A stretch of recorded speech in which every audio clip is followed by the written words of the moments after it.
resides where men believe it resides. I will hurt you for this. A day will come when you think you're safe and happy, and your joy will turn to ashes in your mouth. It's about power. This world has gotten very dangerous. No one is safe. Killing you would send your brother a message. It's massive. We will take back what was stolen from me. It takes you by surprise. You win or you die. It's war.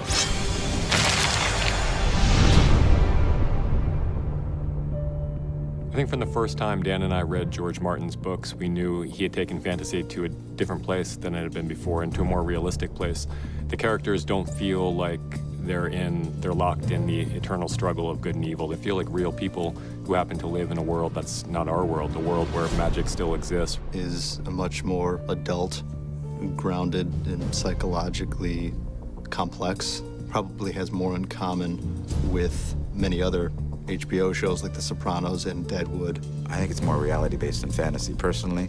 And maybe I'm a little bit biased because I sometimes see people of my size, how they are represented in fantasies. They're comical, and I feel like there's some sort of code book that you have to follow in fantasy. With our show, that line is very unclear. It would be good to have you on the field. The competition has become a bit stale. I don't fight in tournaments, because when I fight a man for real, I don't want him to know what I can do. My character is a Lannister, and the Lannister family is the most powerful, the strongest family in all the kingdoms. They come from amazing privilege. It's sort of messed them up a little bit in terms of how they should be treated. Starks are enemies. Everyone who isn't us is an enemy. The Starks are one of the oldest families in Westeros, and they have a very strong code. They take a lot of pride in being Northerners. South is the place you'd really rather live. It's Southern California as opposed to Alaska. And for the Starks, their motto is winter is coming. Metaphorical in the sense that things are always going to get worse. The guardsmen just rode in from the hills. They've captured a deserter from the Night's Watch. They've maintained power in the North for thousands of years, and they really have the respect of the people they lead. And part of that means if someone needs to be executed, for instance, you don't have an executioner do it, you do it yourself, because that's the Stark way. Don't look away. You did well. Jon is not exactly a Stark. He's a Snow. He's got a bastard name. But he is of the North, and his father's Ned Stark, so he's half a Stark. Bastards get names derived on where they're from. So if you're a Northern bastard, you're a Snow. If you're born in the Riverlands and you're a bastard, you're a Rivers, and so forth and so on. On one side, you have the nurturing, maternal family that you see in a lot of the family's characters, but at the same time, the politics of being royal as well. That's kind of really, really fascinating. Soon you will cross the narrow sea and take back your father's throne. The people drink secret toasts to your health. They cry out for their true king. She's an exiled princess on the run because her father was usurped from the throne. She is with her older brother, Viserys, and he's fiercely ambitious, and he's been planning his return to be king. Vengeance is obviously another driving motivation. This is a ruthless world. This is a world where people are constantly killing each other, and often they do so to avenge a prior crime. And of course, the cycle of vengeance is you kill somebody, that just means that now you're the target for the next person in the vengeance cycle. So vengeance drives a number of the different narrative threads. In my dreams, I kill him every night. Robert Baratheon came to power as a warrior. This is someone who won the throne through violence. Any attempted rebellions would be dealt with a show of real force. He has two brothers. One is Renly Baratheon, who's the younger brother. He's never fought in anything. His other brother, Stannis, on the other hand, Stannis is a proven commander. The problem with Stannis is nobody likes him. Stannis is your older brother. We all know what Stannis is. He inspires no love or loyalty. Very well-written characters. That's the core of the show. Everybody can relate to someone. Who but you can protect the king? Covers all bases, and I think that's why people get so passionate about it, that they can lose themselves in these characters and in their stories. Some people hold a grudge, some people don't. I'll try to keep you alive for her sake. The tension is always so high. And then you can decipher for yourself as an audience member who you believe should have the power. first book was written 20 years ago, and there's still so much that seems to apply to what's going on today. When you're writing about people striving for power, that's so much of what drives the world. When you play the Game of Thrones, you win or you die. It's been interesting working on the first season and seeing the response to it and seeing people try to apply things that they saw on Game of Thrones to real-world events. You have the saying, power corrupts, and I think that's very true.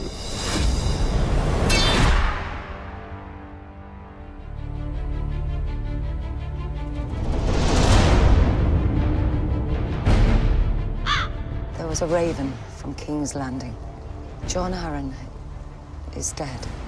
The king's most important advisor is called the Hand to the King, and the former hand has died under mysterious circumstances, so King Robert travels north to ask his most trusted friend to come back to the capital with him and serve as his chief advisor, as his hand. Lord Eddard Stark, I would name you the Hand of the King.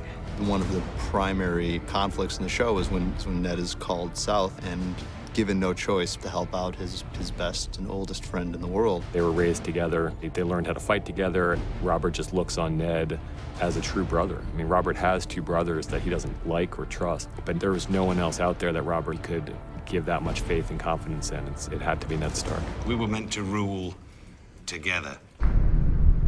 Ned doesn't want to do it. He hates politics, doesn't want any part of that. He's a guy who's spent most of his life fighting in wars and now really just wants to spend the rest of his life with his family in relative quiet. I belong here with you, not down south in that rat's nest they call a capital. His wife reminds him the last hand might have been murdered, and he's putting himself into a very dangerous situation. He ends up going south with his two daughters, and nothing is ever the same after that. Ned is a very good man. He's the one we're rooting for, and that's because he is noble. He believes in doing the right thing. There's great honor serving in the Night's Watch. The Starks have manned the wall for thousands of years. He might not have my name, he'll have my blood. The Night's Watch is a band of men who have been guarding the south from what lies beyond the wall for millennia. And what lies beyond the wall in this day and age is thought to be wildlings and probably not a huge threat. But we know there to be other things that may be rising. I'm ready to swear your oath. You don't understand why you'd be giving up. The vow for the Night's Watch is you forsake having children. You forsake having a wife. You forsake anything that was from your old life. You give your life to protecting the realms. Welcome. Tyrion says to Jon that he's an outsider as well. They're both outsiders, and you have to arm yourself with what you're called, be it bastard or dwarf or little man, and then can never be used to hurt you. Why'd you read so much? My brother has a sword, and I have my mind. And a mind needs books like a sword needs a whetstone. Tyrion is someone who's always had an affinity for other outcasts. He grew up a dwarf in a society where if you were born a peasant and you were a dwarf, your father would have carried you out into the wilderness and left you there for the wolves. Luckily, he was born into a very wealthy family. It's about family and what family means, and how loyalties and how love for those around you can make them do things which they wouldn't necessarily do otherwise. You're not thinking of taking the black. What? And go celibate. Cersei just wants him dead, and she loathes Tyrion. We can get under each other's skins very easily because we sort of know each other's secrets and know each other's desires and know how to exploit it to our advantage. And he's not afraid of his sister. Almost everyone in the kingdoms is afraid of Cersei, but Tyrion's not. And he's known about the affair with Jaime for a very long time. Well, he fell in love with the wrong woman in so many ways. In this case, he fell in love with his sister. Targaryens wed brothers and sisters for 300 years to keep bloodlines pure. Dany has only known what her brothers told her. She is incredibly submissive, and she is completely dominated by her older brother. She's a princess, but she's also her brother's pawn in being sold into marriage to someone she perceives as a terrifying barbarian from an alien culture. Do you see how long his hair is? When Dothraki are defeated in combat, they cut off their braid so the whole world can see their shame. Khal Drogo has never been defeated. She's being married off to Khal Drogo, a horse lord of the Dothraki. And this marriage is purely for Viserys' political convenience. He wants to go back home and conquer Westeros. The problem is he doesn't have an army. And so the easiest way for him to get an army is to get one by marrying off his sister to a Dothraki horse lord who has a horde of 40,000 tough fighters. And so the deal that Viserys thinks he strikes is, you get to marry my sister, and then you'll come with me, and we'll fight my enemies and conquer Westeros. Their wedding day is not how you'd hope your wedding day would go. A Dothraki wedding without at least 3 deaths is considered a dull affair. He's an incredibly aggressive warrior who doesn't speak her language. So first and foremost, there's a language barrier there. This is her new society, and she's initially repelled by them, but as she starts to travel with them and ride with them and spend more and more time with them, she actually comes to really admire them and have a great deal of respect for their culture. It kind of turns from being this horrific, arranged, violent marriage to a beautiful love story, and they're kind of perfect for each other. So it turns into something quite gorgeous.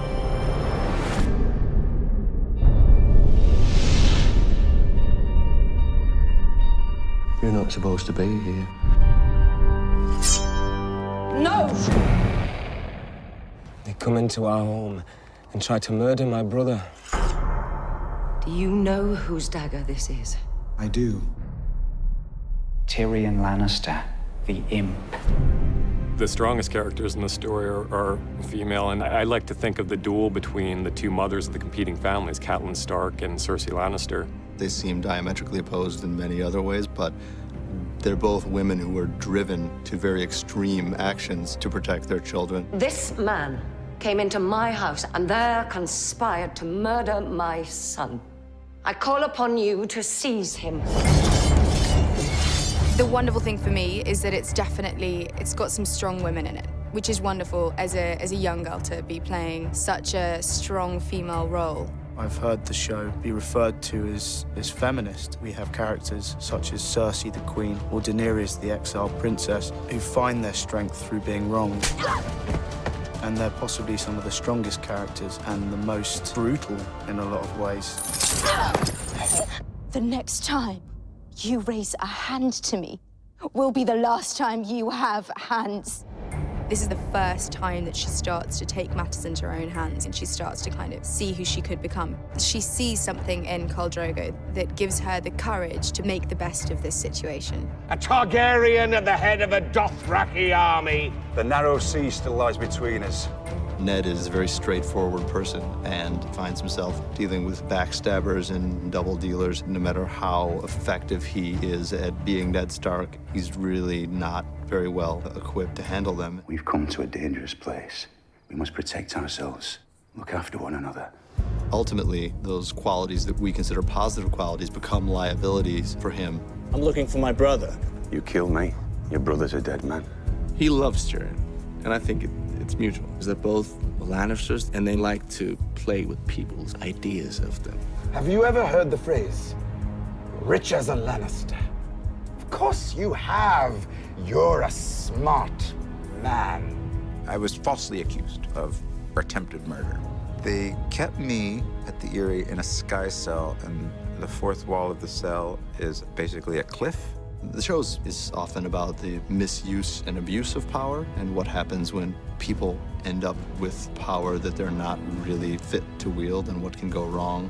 Bend the knee and swear loyalty to my son. Robert Baratheon dies, and his young, unfit son sits on the throne. Bring me his head. You hear this kind of whispers as you start to make the show. Are you really going to kill your lead in the first season? And we were nervous about that scene and also couldn't have been more excited because it's really the emotional climax of the season. Ned's death becomes the occasion for the struggle to return freedom to the North. That's only the tip of the iceberg. Jon has a huge dilemma. He finds out what is going on south of the wall and that his brother's riding to war. You took the oath you can't leave. He didn't expect his family to be wronged in such a way. I think it takes huge courage for him to forsake them, really, and to stick with what his task is. It's a big decision, and it creates who he is going into season 2. the world became a much more dangerous place. Open war started to break out between Robb and the South. They're all in danger, always. The world has gotten darker, it's gotten more violent. None of our characters are in safe places anymore. It certainly makes actors read their scripts quicker, knowing that anyone could die at any point. It just keeps you guessing and it keeps you on your toes. You never know which family you're going to be rooting for. There's such a wide variety of fans out there. It doesn't just appeal, I don't think, to one demographic.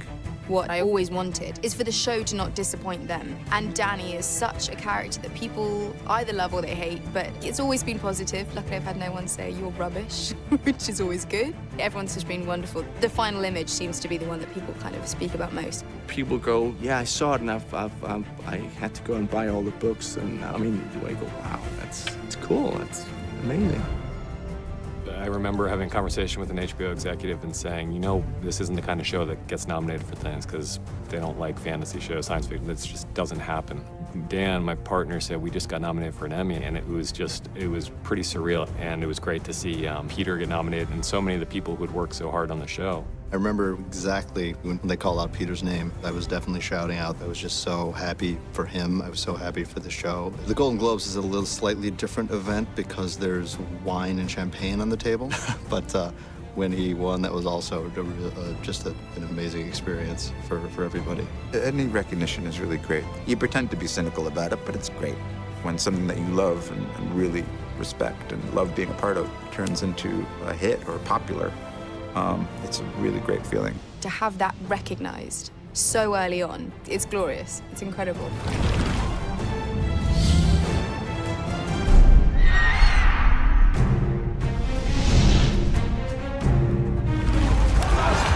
The world just got a lot bigger. By season 2, we're already at war, so there's no more peace. Basically, everywhere you go, this world has gotten very, very dangerous. There are more characters, and things just got a lot more brutal. We do have a clash of kings, several kings, and we have a lot of people who believe they are the rightful king. Many of the characters who were together in one another's presence in season 1 have been dispersed to the Four Winds in season 2, who is definitely bigger in scope and feel. The locations we were at were so stunning that, they kind of look CGI'd. We went there to not CGI things, and I think that makes the show what it is. Everything's done in a very real way. The ability to go to places like Malta or Croatia or Iceland to shoot affords us an opportunity to hit a kind of a realistic note that is never possible, no matter how brilliant the sets are. It affects the actors, too. It puts us there. When you're in a cave up in the mountains and you're there and you can see your own breath and you don't have to CGI breath, you're cold and you don't have to act cold. So it does a lot of the work for you. We've been able to do it the way we want to. We've been able to go to all these far-flung locations with an incredible cast. I mean, the books have such a huge ensemble of characters, and so many of those roles are really vital. It's not as if it's a one-man show with a bunch of side characters. There are really 20 characters in the show who all are often the leaders in their particular scenes. We've got some new characters who are fascinating and wonderful and bring new dimensions and textures and bring out new things in the characters that we already know and love. And again, more brilliant women, more brilliant, strong, feisty, wonderful women who are just going to dominate. The time to strike is now. The Starks fight the Lannisters, the Baratheons fight each other.